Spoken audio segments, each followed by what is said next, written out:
And I could tell you stories for hours and hours of the situations that, frankly, after a few years, you go back and you say, man, I should have never put myself in those precarious situations. I could have done better.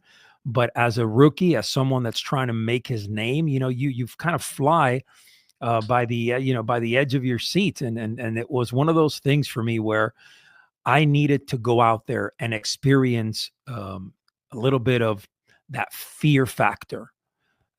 And boy, did I, did I, I won, I got nominated for Police Officer of the Year for most arrests in the States. A lot of different interesting awards. Not that I really gave a crap about that, because I know what I wanted to do. I just wanted to be a narcotics cop. That was my claim to fame. That was my entire focus. And so kind of to round back to your original question, look, my wife went through a lot of sleepless nights, a lot. Sometimes I would not be able to pick up my phone for hours and hours and hours, no communication, 3, 4 o'clock in the morning. She would see reports on TV of, shootings here, murders here. I mean, we had murders all the time. There was a normal thing in this violent city. So it was a scary moment for her. And I give her a tremendous amount of credit to be standing strong throughout that time. Yeah, it's one thing when we learn about people like yourself, Raf, right? But what I'm really interested in at that point of your life are the family, the friends, the fiance or the wife at that time who stand by you and become part of this legacy with you. Now, I just need to say, I apologize to Raf and his team and everyone who's watching right now. There seems to be a bug, Raf, that is happening when YouTube plays an advert. YouTube seems to be kicking everyone back to the live stream that I done previously. So I'm trying to work on fixing that. If we get to the end of this live stream and I'm not satisfied with the reach we've had with it, I would honestly be so happy if we could rearrange it, because I want to get this out as much as I can. Sure. Some people are saying it's fine, some aren't. I am working on fixing it. Sure. But okay, so we've gone forward now. We're 5 years in. You've finally got. I tell you something else. Can I just ask? Was your crazy rookie mindset, right? Your gun ho. I mean, obviously, we've all seen Die Hard. We've been influenced as well, right? Yeah. Was that the driving force? Because believe it or not, yeah. I mean, because I imagine I'm sitting out in the car going, "Oh God, I promised my wife 3 years ago this was going to work," and I know there's like a narcotics cartel in there, and I just got to vest up. Please. Like, that's what I imagine the mindset was. And it's fun to look back on in that, but the reality of that is quite daunting, Rafa. So can you just touch a little bit on that, and then we'll move on, because I imagine sitting outside these places is something else. Yeah, look, man, it was so one side of you says, yeah, you got to go out there and you got to be gung-ho. You have to do things, right? You have to have the courage, because they nicknamed me Rambo, right? Because I would my strategy was turn off my car lights, turn off everything, and I would sneak into these places, right?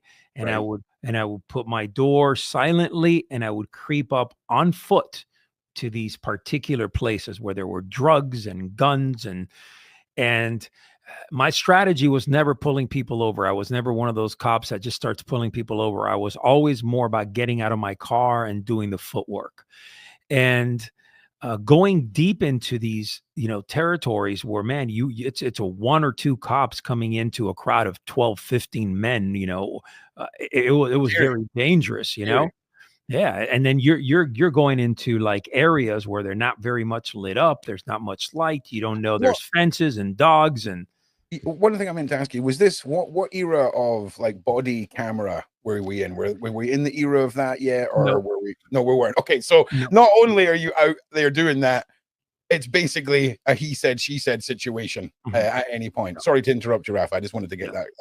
There was no cameras. The latter 5 years of my career, that's when we had cameras on.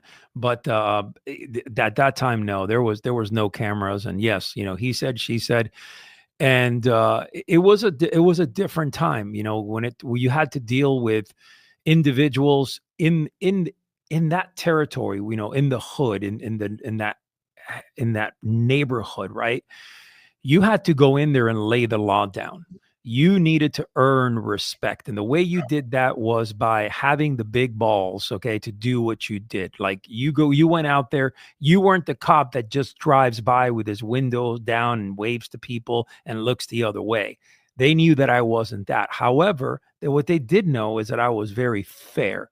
If you did the right thing and you were on point and you were respectful and you were someone who I've seen, him change and because look, in the end, it goes like this, okay? The neighborhood is there. What they want, the people that are good people that want their neighborhood better, they want the police to move that trash out. They want to clean house. So if they saw a police officer going out there and moving and moving people and saying you can't be here, you can't be there, and cleaning the street on a consistent basis, chances are if they were respectful enough, those people they would get out. Okay. However, the problem was, and I'm going to tell you from a cop's perspective, right?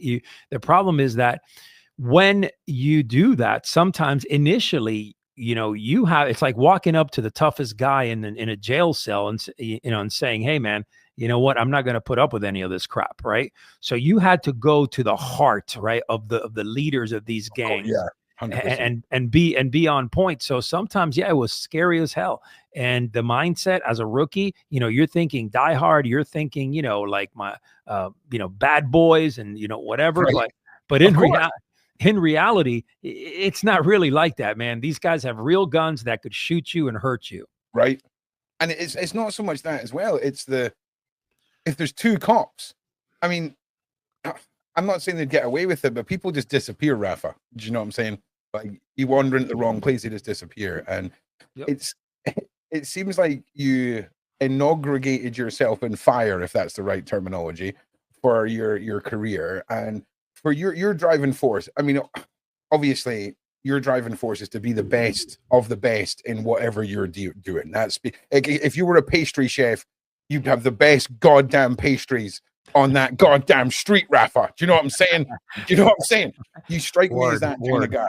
And, I don't know if you ever seen that episode of Friends, and I'm sure people have said this to you before, but there was an episode where that guy had to conquer the business world, then he had to conquer the MMA world and all of this because he had to be the best at it. You are the manifestation of that, right? So if you can, tell us about the next section of your police career. We've had the rookie years. You've paid the 5 years of dues. Okay, you can finally go back to your wife and go, I'm officially declaring myself a badass again. I've reached that level in my own mind now. It doesn't matter what anyone else says, but I've rebranded myself. Yeah. What was that like? What was the first major letter group, shall we say, that you went into? So obviously the economic foundation, it was tough, right, to go from here to here.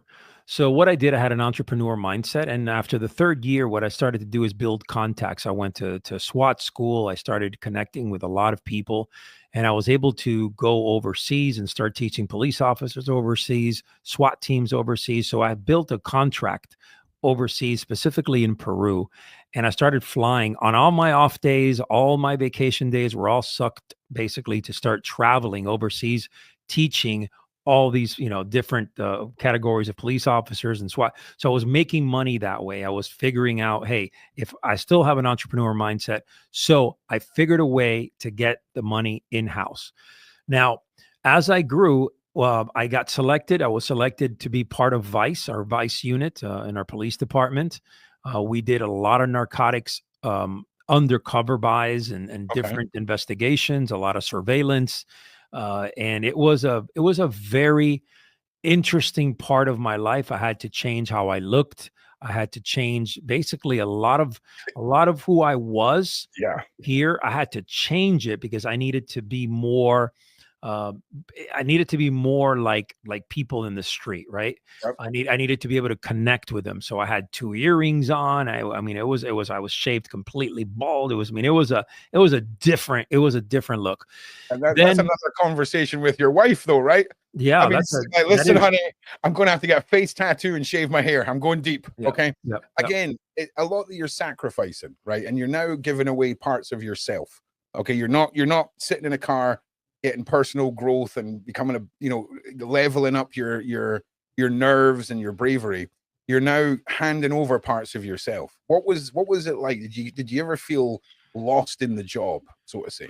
Oh, man, many Okay. times, many times. I could tell you so many times. You would ask yourself, why am I doing this? You would ask yourself. I would ask myself this all the time.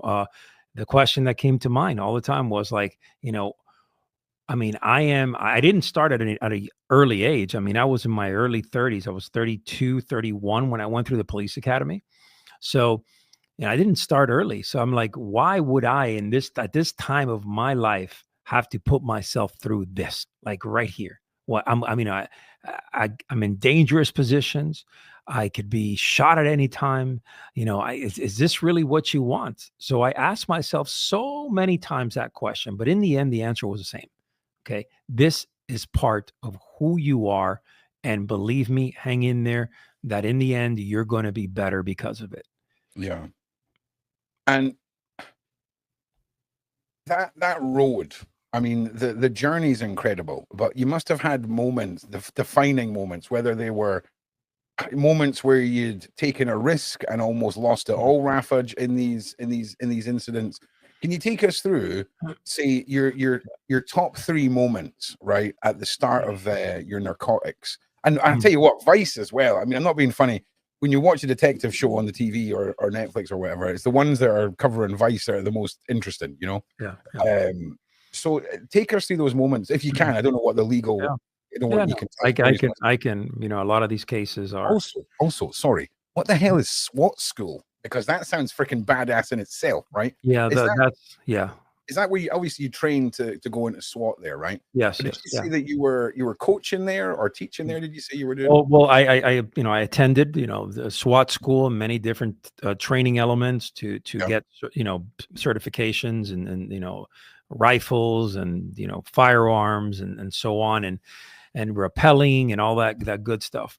okay, So just to train you up to certain level where SWAT, cops, or they like to call them operators. I'm not a big, believer in operators, but I like sure, SWAT cops. But the bottom line is, look, eh, it was, you know, it goes like this. Okay. Law enforcement has a lot of good things in it. Okay. of But for course, me in my career, okay, I didn't just want the good stuff, right? I wanted the dirty stuff, the nitty gritty, dirty stuff that made an impact, right? That you needed to go deep underground. That's why narcotics was so important to me. So to give you a few times were really, really, I mean, it was bad. I give you one of them. I was in a undercover buy, and I was sitting in a vehicle in a SUV, and the transaction was supposed to happen, smoothly. And I usually put my gun under my left thigh, uh, just to make sure that I had some protection. God forbid they made me, and so on. of So course. the transaction, the perp walks into the truck and in the SUV and sits next to me. We start talking. Then he starts asking me, well, are you a cop? You look like a cop. I'm like, what are you talking about? Let's do the transaction. You give me the money, and I'll give you the drugs. Okay. And the idea is, when I had the money in my hand, is when I'm supposed to call for the takedown team, right? To the takedown down team to come in and take the perp down. But he kept on being aggressive, and he kept on being aggressive and aggressive, and I'm trying to get the money from him, and he's like, all of a sudden he bows up against me and pushes my thigh, sees my gun, and starts jumping, literally jumps from his Yeah. seat to mine, trying to rip that gun from under me. Now, we Just la- pause there for a second, Rafa. yeah. What is that like? We've all seen it in the movies, right? And we take it for granted. Right? I'll be honest with you, because when we watch the movies, we know the guy that's getting paid the most in the movie. He ain't the one that's getting shot in his car, right? We know Right, that. right. So what is that like? And what is the training compared to the reality? And how essential is training in that moment? Well, you have training, and we, we definitely had training on how to retain our weapons, but in reality, retaining your weapon from under your thigh wasn't really something that you trained in all the time. You would hope that, you put your two hands, and you would fight like hell, which is exactly, what I did. I put my hands on my gun. I made sure that I did everything that I could to dwarf this guy and keep him off. He probably had about 30 pounds on me, and he was aggressive. I mean, he started even biting my thigh and trying to rip my leg from under me to grab his job was get the gun, and then I'll pop one in you and then run away. Okay. Hell yeah. That was his mentality. But I wasn't gonna let that happen. I was going home No, that night. I hell was yeah. gonna go home. And so I fought, and I was getting tired and exhausted. Seemed literally, if me and you were to sit here and talk, I fought for about a minute and a half. But my takedown team, after watching the video, tells me, because I said I was fighting for a minute. You guys took a minute and a half to get there. Well, in reality, it took them 22 seconds. Yeah. Okay, but it seemed to me like Yeah. it was a full minute and a half and then some by the time Yeah. they got there. And they got there lightning quick. And Yeah. because we were, they monitor us with a Kel, which is a little audio thing that you put on to make sure. But when it went bad, they jumped in and they got him off me. But man, that seemed the longest, by far, the longest stretch that I've ever been in combat with anyone. And looking back at the video, it was only 22 seconds. So that Yeah. was one that stands out. 100%. And I mean, we've had a couple of people in the side chat were like, I'm breaking a sweat just listening. And it's crazy when you try and put yourself in the realities of that, Rafa, because again, these are things we've all seen as entertainment. And we don't really pause anymore to think about the realities of what people like yourself go through. And I mean, time slowing down is something that you don't know it's real until you experience it, right? Very true. At least your team was on the ball and you got home and all of that. But I mean, it was Operation You Ain't Letting Go of That Damn Gun. I mean, nothing would have pried that out of your hands. I imagine that was the mindset. And I just want to say, everyone who's watching, if you can like and share, help me push this out. I do apologize. The continuing issues with these ads and things that are pushing people around the place. I'm not saying the powers that be have reasons to try and shut down things like this. All right. I'm not throwing any conspiracy out there. Okay. Okay, Rafa. So take us through our story if you can. Right. So this is a pretty interesting story here. So I had been brought back from DEA for I did my time in DEA, and now they wanted me to kind of test up to be a sergeant and so on. So I came back for a little maybe in a month or so. And within the first few days that I get there, we get a call in a gas station of a guy that is a guy fell asleep in his car, and then next to him he has a gun, right? And you could see it on the chair, and you're like, okay, all right, okay. I mean, he can be a legitimate citizen until we run the tag of the vehicle, and we realize that vehicle has just been part of an armed robbery, not too far from there. The next thing you know is, well, you're sitting there, all right. You're calling this guy out with your big, your speakers from different vehicles. You're calling him out. Wake up! Come out! Come out! Come out! This guy is completely asleep. Hell, we thought he was even dead. So he's parked at the pump in a gas station. So very interesting how he just fell asleep. So I approach along with with two other officers to the passenger side window towards the rear. We look inside. Yeah, there's a gun. So the idea is, tactically, we want to get to a point where we crush the rear window. We hold him back, and then somebody else we pop the lock. Somebody comes around and grabs the gun, and then we detain this guy. Well, it didn't really work like that.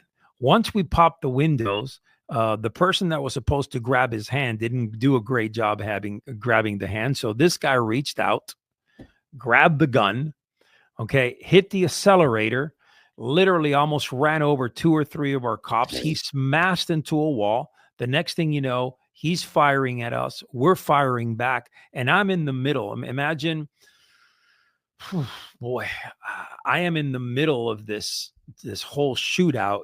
The car is here, and I'm like the man in the middle. So I had to completely just throw myself in the ground. I saw the muzzle of that firearm, and I don't know how I didn't get struck, or I have no idea, but I dropped myself to the ground and then took position and started shooting. Look, that was a full out firefight for probably about 3 to 4 minutes. Now, the problem here is that this was in broad daylight at 8 a.m. where school buses were driving by. There were kids in the background. There were, so worst case possible scenario, like literal worst, worst case possible scenario. Brilliant. Yeah. Okay, fantastic. But you're RAFA, okay? And listen, if this is what you deal with, okay, this is our day at the office. You know what I'm saying? Yeah. So we're having rounds pop off, people just screaming and running, and so boy, thank goodness that we were all aiming low on that door and making sure that it didn't go through, okay, the windows, because if God forbid one of them went through a window, it would hit a bus or hit a kid or a driver, who knows, okay? So anyway, the man took off. He started running. We had dogs. After about an hour searching him, we finally found him and took him to jail. But one of the things that it reflected, that moment where anything can go down at any second of the day. It doesn't matter whether it's 8 o'clock in the morning or whether it's 5 o'clock in the evening or 5 o'clock in the morning. It doesn't matter. Bottom line is, anything could go down at any single time. And I'm going to give you another one. You want me to give you another one? Hell yeah, please. Okay. All right. So we had one. Oh boy. I hope that your listeners are ready for some gross stuff, but I'm going to do my best to keep it. We're pretty keep it as clean as possible. Desensitized, sadly, to the realities of the world here. Okay. All right. But yeah, absolutely. Go ahead, Rafa. Okay, so I was part of something called the Silent Night Task Force, and this was a group. There were two groups, two teams, and this was during the holiday time. And we were there were four of us. We were all SWAT members, and we were all in these darked out SUVs, these blacked out SUVs, and we would do a lot of patrolling around the high crime areas. We were all in a tactical, all dressed up tactical. And, well, it was one of those nights where you knew that everything was slow, everything was calm. And the next thing you know, you have an alert goes out. Alert goes out that there's a man beating up his girlfriend, and he's punching her in the face in public or whatever. And so we arrive on the scene, and we're the first to arrive. And what we see is a man grabbing a woman, throwing her into the car.